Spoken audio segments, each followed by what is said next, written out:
Okay. Hello and welcome back to Dark Patterns. It has been so long since I've been here on the YouTubes. Between the Easter break and last week not having a stream. Oh boy. Alright. Today we're going to continue our discussion of advertising, which we started last week without a accompanying video because I wanted to hear your opinions fresh. Now I will share mine with you, or I will share mine with you through a quote from somebody else, and that somebody else is the famous graffiti artist Banksy. People are taking the piss out of you every day. They butt into your life, take a cheap shot at you, and then disappear. They leer at you from tall buildings and make you feel small. They make flippant comments from buses that imply you're not sexy enough and that all the fun is happening somewhere else. They are on TV making fun of your girlfriend, making your girlfriend feel inadequate. They have access to the most sophisticated technology the world has ever seen, and they bully you with it. They are the advertisers, and they are laughing at you. You, however, are forbidden to touch them. Trademarks, intellectual property rights, and copyright law means advertisers can say whatever they like with total impunity, wherever they like with total impunity. Fuck that. Any advert in a public space that gives you no choice whether you see it or not is yours. It's yours to take, rearrange, and reuse. You can do whatever you like with it. Asking for permission is like asking to keep a rock someone just threw at your head. You owe the companies nothing, less than nothing. You especially don't owe them any courtesy. They owe you. They have rearranged the world to put themselves in front of you. They never ask for your permission. Don't even start asking for theirs. And that's why I block all advertising. And if something has advertising in it, I just don't use it. I don't watch TV with ads. I don't use services with ads. With very, very few exceptions, although the list of exceptions is growing larger and larger because many, many software companies have made it so that there are certain things you simply cannot do without watching ads. There is no paid version of it. I'll give you one example. I own the top-of-the-line consumer television. It's an LG OLED. There isn't anything better than that on the market yet. There's a QD OLED coming to the market soon that might be better in some dimensions. But there are no better TVs right now than the LG OLED. And it's full of ads. The whole home screen is just ads. And I've blocked most of them and I've gotten around the rest of them. But there is no amount of money I can pay. There's no premium that I can offer that would get me a top-line television without advertisements. And that's true of most TVs today. In fact, to get a TV without ads, you have to pay something like double or triple what you would pay for a smart TV. Or you can disable some of the functionality of your television, use an external card like a Roku or something to access your content. But those are difficult to find without ads. Even like an Apple TV or something, it's going to be difficult to find without ads. So you're basically in a situation in 2022 where it's almost impossible for you to turn on your television and watch something without seeing at least one ad at some point, unless you go through a lot of steps in order to get there. And that's probably going to be true until we're able to get root access to our televisions, which doesn't seem to be much of a priority in the hacker community. Anyway, let's talk about what we talked about last time. So nobody really said that advertising itself was good for you, but some people contested that some ads are good for you, like ads that tell you to stop smoking. Maybe they encourage you to do something positive. Some people contested that ads are inevitable, or that any endorsement of a product is basically an ad. When person A tells person B that something's good, they're making an ad. And as such, you can never really get rid of advertising. And well, if advertising's inevitable, then arguing about its morality is kind of moot anyway. And then we had a pretty difficult time differentiating between ad and non-ad. We floated a couple different definitions, but maybe we'll have a more solid one today. We know from the evidence that we saw last time, and probably from our own experience, that for an individual, for you as a person, advertising is definitely not good for you. It lowers your attention span, it takes up your time and focus. On the other hand, we did also argue that it makes you more informed, and a lot of people said that advertising makes you more informed about products. And intuitively that makes sense, but in practice it's actually really difficult to prove. And I would say that it's, if you look into it, not really something that's substantiated, and if it was true, it would probably be easier to substantiate. It's a little bit like people who read the newspaper. Are you more informed by being an ad watcher? Well, it depends entirely on the content of the ad or the newspaper, for the analogy. And while a lot of us are critical of media for being not an accurate or good source of information, but I think almost everybody would agree that advertisements are not an accurate or good source of information. And so if you don't read the newspaper, you're uninformed. If you do, you're misinformed. This famous Mark Twain quote, which he probably never said, he definitely never wrote down, but he probably never even said, but it sounds like something he would say, so good enough. Well, if you just replace newspaper with ad, if you don't see ads, you're uninformed. If you do, you're grossly misinformed. That might not be necessarily wrong. As somebody who doesn't watch essentially any ads, I think I could challenge most people to a duel of who knows more about some product category. And to do that, let's get right into it. How can we be better informed? Last time we talked about word of mouth, friends, etc. We said that organic sources of information are the ones that we trust the most. If we want to know what movie to see, what's going to be a good movie, well, we're obviously not going to trust ads to tell us what a good movie is. But we might trust our friends' word of mouth, and if none of those are available, then we have to go somewhere else, and that somewhere else is going to be something like reviews. It's going to be, blogs. Maybe we're going to go on Reddit and believe what some dude says. Maybe we'll pay for Consumer Reports. I posed a simple question here. What is the longest lasting washing machine brand? So for movies, somebody answered in chat, go to Letterboxd. Okay, so there's a place we can go for movies. And it's true, for some product categories, there's a highly informed, trustworthy area you can go that doesn't seem to have been particularly astroturfed or buried in the kind of advertising we're going to look into soon. But let's look at a basic product category that every American has to purchase at some point. I guess if you rent, it might come with the place, but most of us are probably going to buy a washing machine at some point in our lives. Let's say you don't care about anything else except longevity. And, obviously if you're not highbrow fancy, you probably don't care about your washing machine's Wi-Fi capabilities, I would argue. So let's say you only care about longevity, which I think it's fair to say is the most important part of washing machines. Where am I going to go to find out what the longest lasting washing machine brand is? Well, I could ask somebody who's seen a lot of washing machines, but if I don't know anybody like that, I guess I could ask another consumer that's been around for a long time, like maybe ask my grandparents, see how long their washing machines have lasted. But of course, they have a very small sample set of only the washing machines that they've ever owned, and those brands may have become crappy in the time since they purchased them. What if I Googled it? Okay. Well, the first thing I'm going to see is this hidden ad here. I Googled longest lasting washing machine brand, and I get this snippet. We'll talk more about snippets. Hidden ad might be a little bit too much. That might be overstating it. It's not really an ad, but more on that later anyway. So, Aztec's top 5 most reliable washing machines. I say it's not an ad, but it does specifically talk about Whirlpool here, and only Whirlpool. And it says it's the most reliable washing machine brand in the U.S., broadly considered a great value manufacturer. Well, which is it? Is it the longest lasting, or is it a great value? Or is it both? Because I didn't look for great value. I looked for longest lasting. But anyway, not really what I asked, and also very clearly, specifically talking about one product. Next we get this stuff. What's this?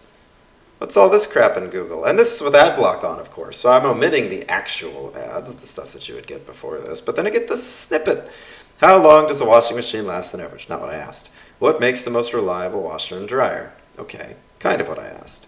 What washing machine do repairmen recommend? Now that is actually a good rephrase of the question. What brand of washing machine lasts the longest? So some of these are Google's way of trying to convince me to phrase my question better. So they've used their natural language processing to understand what I searched and try to help me formulate the question better, because most people can't Google properly. That's just the sad truth of it. Googling's hard. Most people not good at it. All right, let's go on to the other search results. And then I get a New York Times link. the best washing machines and their matching dryers. And they show me a bunch of different washing machines if you click the link and prices. But the whole article is actually just an affiliate piece. All of the links on that page are affiliate links, which means that if you follow any of those links and then make a purchase, the New York Times gets a small cut of your purchase. Now you could say, all right, well, they get a small cut of your purchase regardless of what brand you buy, so that's okay. They're not really biased. And all right, sure. But is that really them telling me what the best washing machine brand is, or is that them writing an article that gives them affiliate links so that they can generate money off of their affiliate links? So it could be both, or it could just be the second one. It's definitely not just the first one. The next one is the same thing. I've never heard of bestproducts.com, but it's just more affiliate links, and also not exactly what I asked for. It's most reliable brands of washer. Now, New York Times says that it's LG and Electrolux, and then follows up with some other brands. Best washing machines says Whirlpool, LG, Samsung. I mentioned Electrolux, though it doesn't actually appear in the snippet that Google grabbed. You'd have to actually go to the page to see that. Up next are just ads from Google. All of these are affiliate links. I can't even click these on my home network because they all get blocked, but all of these will take you to their respective place. And then you get not what I asked for, a bunch of blog spam. Well, I didn't ask for worst washing machine brands. I did ask for the good ones, although that's in the subtext somewhere. 9 washing machine brands to avoid, don't care. 3 reliable brands, okay. Again, Whirlpool is stated here, the only word that you can see. And then I get videos for some reason. Why am I getting videos when I asked for that kind of question? Well, because video content's more lucrative, isn't it? The answer, if you're curious, it's probably Speed Queen, but Speed Queens are like $2,000, so out of most people's price range, LG, if you're a normal consumer that isn't able to drop $4,000 on a washer-dryer combo. Electrolux, Kenmore, Samsung, probably second. Maytag, Whirlpool, GE, Amana behind that. None of the sources in the Google results that I looked at quite said that, and I could be wrong here, but I'm pretty sure I'm not. Okay, featured snippet then. Let's talk about that again. Is that featured snippet an ad? Well, kinda. To become a featured snippet, Google picks you. You can't do anything particular beyond fulfilling Google's requirements to be a snippet. So you can't really force Google to pick you as a snippet. You don't pay anything to become a snippet, and an algorithm decides if you're snippet worthy. What does that mean? That means that there are tons of different blog spam websites competing to become the snippet. And if you become the snippet, then you can say whatever you want in the snippet. You could say Whirlpool, for example, which could redirect people to your page. Then they click your affiliate link and so forth. But your website gets no traffic from the snippet, so a lot of websites are actually quite upset by Google's little snippet tool that they've added in the last couple of years. Because if somebody just reads that snippet and then leaves, nobody clicks your link, so you don't get any advertising revenue. You don't get a unique visitor. Google lets you opt out of this if you want to. But if the user does click the snippet, then navigate to your affiliate links, or maybe they're funded by Whirlpool in the first place, then sweet. You got to the top of my results without actually organically getting to the top of my results. So to answer the question of why does Google bother, well, they want people to have these quick, natural language summaries from a reliable source, from an organic source. Are they accomplishing that? Hard to say. Native ads are ads that are designed to look like content, and in most jurisdictions, every advertisement is bound by law to say ad or sponsored somewhere. Most jurisdictions don't mind if you do that in very, very tiny font off in the corner. But native ads are extremely popular today and extremely valuable. They go for a pretty high premium relative to like banner ads.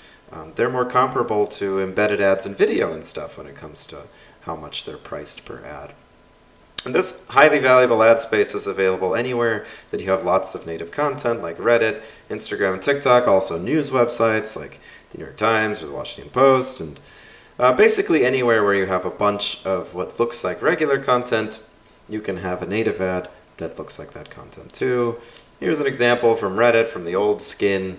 You got all the real posts, and then At the top here, there's this promoted post. It looks like the others. This was an early native ad, and so it stands out quite a bit. Is it clear that it's an advertisement? This is in Spanish, so I think it says ad somewhere in teeny tiny font. In the more modern version of Reddit, remember, they now have infinite scroll, which means that the ads come up with the rest of the content somewhere, and they don't look quite this subtle anymore, although to Reddit's credit, they are still pretty distinct from the rest of the content. Most people who use Instagram are probably familiar with it looks like a normal Instagram post, but it's not. It's an ad, but again, it's slightly delineated. You can tell that it's not, a person's Instagram post. And it works. It works really well. Okay, this is from Is That My Friend or an Advert? The Effectiveness of Instagram Native Advertisements Posing as Social Posts, one of the earlier research papers on this effect. And it says, this user-generated social posts produced more credibility and social comparison than native ads. Okay, so the gold standard is still organic user-generated content.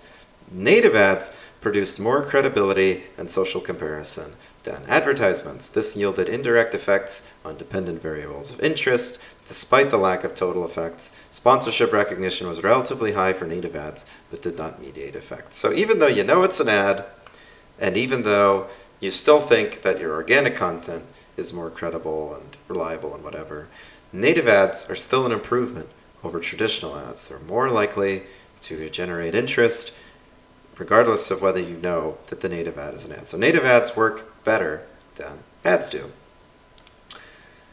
But you can get darker than that, right? Because now we know that we can do better. If it looks like a friend is saying it, if it looks like organic content, that's even better. Even more interest is piqued. So today, native ads have migrated to an even darker platform. In addition to the embedded native ads that we're all used to by now, we also have this market of paying influencers to mention or use products. And do they have to disclose the relationship when they're paid in that way? Yeah. Earlier when we were talking about sex, we talked about the makeup videos and how these makeup artists use this different makeup, and are they actually sponsored by those people? Well, they'd have to tell you if they were, and yeah, technically they do. Technically, you have to declare if the content was sponsored, but there are different kinds of sponsorships. They could give you a gift of just product. Is that a sponsorship? They could offer you a contract where they're not telling you that you have to promote their product, but they're just offering you money to operate your video, and you can give your honest opinion and say whatever you want. These are all tricks, really. The FTC is no idiot, but they are pretty lax in their enforcement, and there's not a lot of them. So in practice, by some estimates, some 90% of sponsored content isn't disclosed correctly. So from this Media Kick study, in 1 year, a top celebrity will post an average of 58 sponsored posts, and only 3 may be FTC compliant.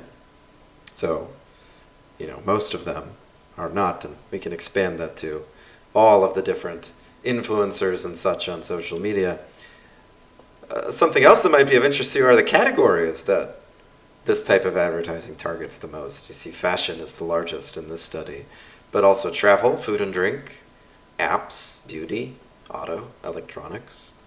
So the typical stuff, but you might be surprised at how big the fashion segment is, or you might not be surprised if you're familiar with those kind of influencer type videos and kind of stuff that they talk about. And of course, beauty is a big segment, going back to makeup and such. So in today's discussion, let's not reflect on the fact that most of these influencers are not compliant. Let's just say that they are compliant. Let's say that everybody follows the law to the extent that they have to.